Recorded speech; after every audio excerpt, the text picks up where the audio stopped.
ЛТР каналында жаңылыктар маалымат кызматы, студияда мен Кубат Кубанычбек уулу. Саламатсыздарбы? Ош облусунун Кара Суу районунда өрттөн 4 жеке турак жайдын чатырлары күйүп кетти. Кызыл жалын кечке саат 20-дан 20 мүнөт өткөндө Кызыл Кыштак айыл аймагынын Жаңы Турмуш айылындагы Ибн Сина көчөсүндө чыккан.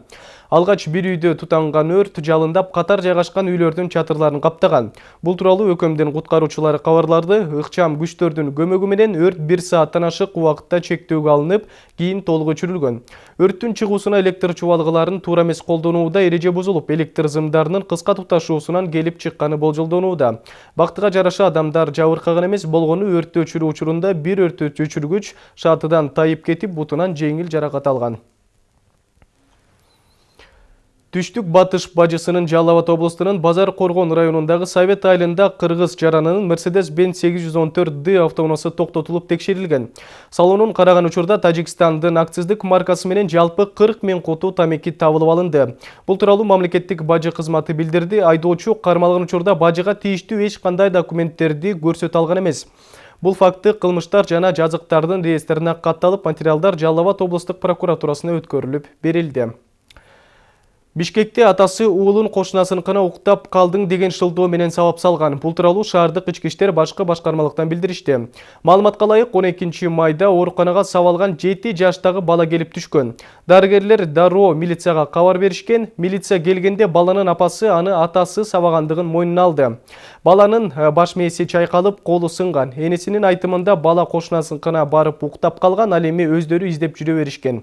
Баланы тапкан чоң атасы тарбиялоо максатында токмоктогон деп билдиришти милициядан. Азырынча атага кандай чара колдонулары айтыла элек.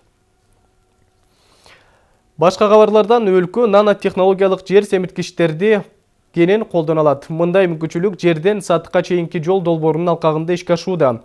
Анда заманбап органоминералдык технологияны колдонуу менен айыл чарба азыктарынын түшүмдүүлүгүн арттырууга болот. Андан сырткары аталган табигый зат жер семирткич катары колдонулуп, баасы да капчыкка ыңгайлуу. Кененирээк кийинки материалда. Таштан Курбанов 94-жылдан бери мал чарбачылыгы менен алектенет. Анын негизги жумушу бодо малдын тукумун асылдандыруу. Ал малдары үчүн өзү өстүргөн гана жем чөптү колдонот. Айтымында органоминералдык технологияны колдонуу менен түшүмү 2 эсе мол болгон. Андан сырткары асыл тукум малдары көбүрөөк сүт бере баштаган. До прошлого года, я говорю, 2 центнера снимали.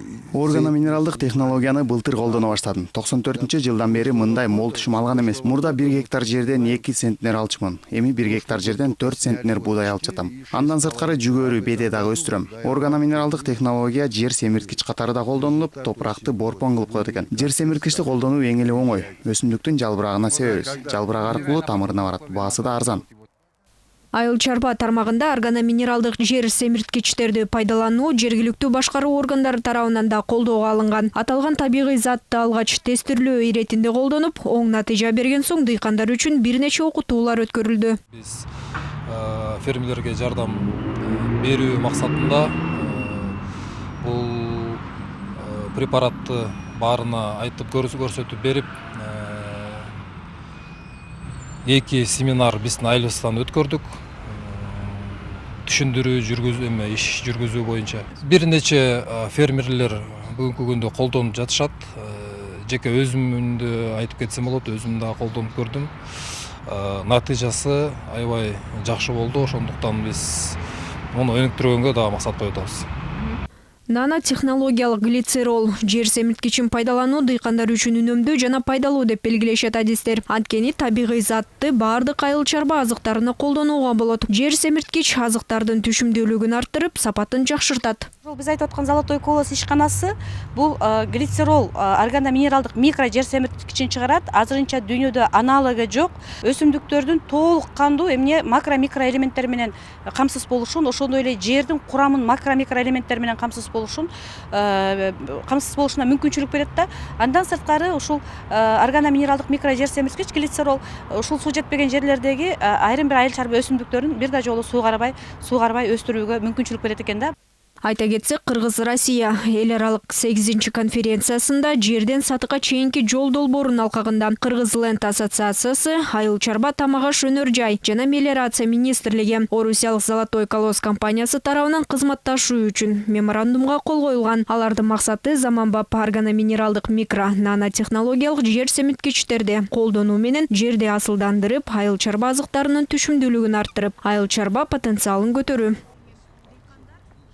Мерим Азимжанова, Рыскелди Көкүлбеков, ЛТР Бишкек. Балдарга жана жаштарга Достош шаар аталыштагы сынак өтөт. Тиешелүү чечимге премьер-министр Мухаммедкалый Абылгазиев кол койду. Аталган сынак 2019-жылды аймактарды өнүктүрүү жылы жана өлкөнү санаптештирүү жылы деп жарыялоо жөнүндө жарлыктын алкагында өсүү чекити шаарларынын балдар жана жаштар үчүн ыңгайлуу шарттарды түзүү боюнча ишмердүүлүгүн өбөлгөлөө максатында кабыл алынган. Кеп Балыкчы, Баткен, Бишкек, Жалал Абад, Тисфана, Кадамжай, Карабалта, Каракол, Каракөл, Карасуу, Кербен, Кочкор-Ата, Нарын, Ош, Талас, Ташкөмүр, Токмок жана өзгөн шаарлары тууралуу болуп жатат. Сынакка катышуу ыктыярдуу түрдө сынактын байге фонду 6 миллион сомду түзөт. Биринчи орун алган шаар 3 миллион сом акчалай сыйлык алат, 2 жана 3-чү орундарды ээлеген шаарларга 2 миллион жана 1 миллион сомдон берилмекчи. Балдарга жана жаштарга Достош шаар аттуу сынагынын шарттары жана мөөнөттөрү тууралуу кеңири маалымат жакынкы мезгилде жалпыга маалымдоо каражаттарына жарыяланат. Бүгүн Ош облусунун Кара-Суу районундагы Түркбай Бердебеков орто мектебинде 300 окуучуга улуттук кийимдер белекке берилди. Аталган демилгени көп жылдан бери маданият тармагында иштеп келаткан Топчубай Доспаев сунуштаган. Ал үй-бүлөлүк фондунан балдарга белек берип, алардын маданиятын жогорулатууну көздөйт. Максаты жеткинчектердин учурдагы виртуалдык заманда башка таасирлерге азгырылбай, кыргыздын улуттук кийимге болгон кызыгуусун арттырып, улуттук каада салт, нарк населебизди унутпоого үндөө. Улуттук кийимдерден сырткары кичи эпикалык жомоктордун каармандарынын образдары да бар. Эми Саамалыктын 2-чи бөлүгүндө окуучулардын чыгармачылыгын өркүндөтүү максатында чыгарма жазуу, аны аткаруу боюнча сынак жарыяланат. Эми костюмдарды берип эле тим болбостон конкурс жарыялайлы деп атабыз. Бул сынак мындай болот. Сценарий жазгандарга сынак болот. Анан кийин спектакль койгондорго сынак болот. Анан кино тартканга. Кинону соткадан деле азыр балдар ушул костюмдарды, даяр костюмдардан сценировка түзүп, клип тартабы, кино тартабы, ошолорго биз конкурс жарыялайлы деп чечип атабыз. Балыкчы шаардык кеңешинде жаңы мэрди шайлоо аяктады. Шаардын мэри болуп 26 жаштагы Марат Кудайбергенов шайланды. Анын талапкерлигин 31 депутаттын ичинен 22си колдошту. Атаандашым Мирбек Шакировго 9 депутат добуш берген. Буга чейин Балыкчы шаарынын мэри болуп Алмаз Мамбетов иштеген, ал 19-апрелде мамлекеттик каттоо кызматына төрөгө болуп дайындалган болчу. Кудайбергенов замандаш депутаттык фракциясынан 1993-жылы туулган. Балыкчы шаарынын тургуну Жусуп Баласагын атындагы улуттук университеттин финанс жана кредит адистиги боюнча бүтүргөн. Балыкчы шаарынын мэри кызматына замандаш жана Кыргызстан депутаттык фракцияларынан 2 талапкер көрсөтүлгөн. Бир адамдан бир китеп акциясы элет жергесиндеги балдар жана билим берүү мекемелериндеги үчүн пайдалуу болууда. Ушул жөрөлгө менен Нарын, Атбашы жана Кочкор райондорунда болуп кайтышкан Улуттук илимдер академиясынын окумуштуулары жергиликтүү мектептер менен китепканалардын текчелерин илимий жана классикалык адабияттар менен толукташты. Теманы аймактык кабарчыбыз Бөлөкбай Шеримбеков улантат. Нарын районунун Дөбөлүү айылындагы Өмүр Токтосунов атындагы орто мектебинин окуучусу Замырбек кызы Жасмина заманыбыздын залкар жазуучусу Чыңгыз Айтматовдун чыныгы көрманы. Бирок элет жеринде анын китептери дайым эле табыла бербейт.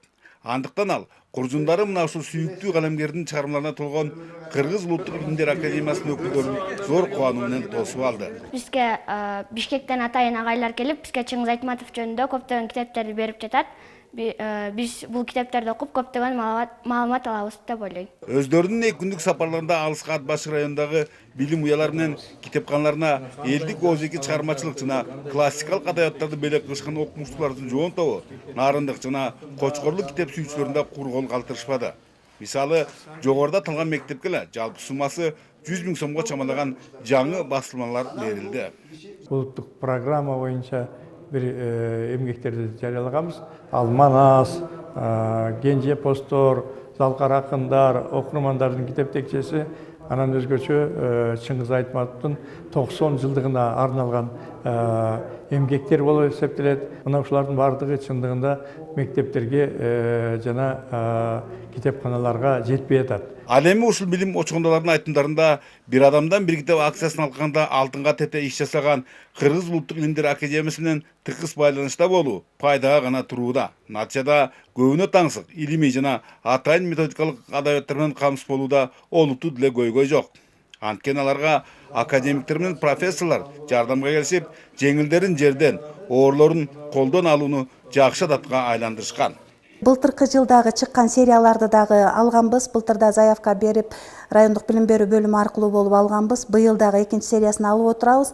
Бул мектептеги окуучулардын билим сапатын жогорулатууга, деги эле азыр китеп окуу азайып калды деп атпайбызбы? Китеп окуу тескерисинче көп абдан жакшы окуп башташты да. Буга абдан чоң ушуга салымын кошуп аткан жалпы командасына рахмат айтмакпыз. Дейинкиси Теңир Тоо жергесинде 20 күндөн бери өтүп жаткан бир адамдан бир китеп иш-чарасына коомчулуктун башка өкүлдөрү да татылышып, көбүнесе элеттеги китепканалар менен мектептердин ар кандай адабияттарга жана усулдук куралдарга муктаждары азыр көптүр канааттандырылды.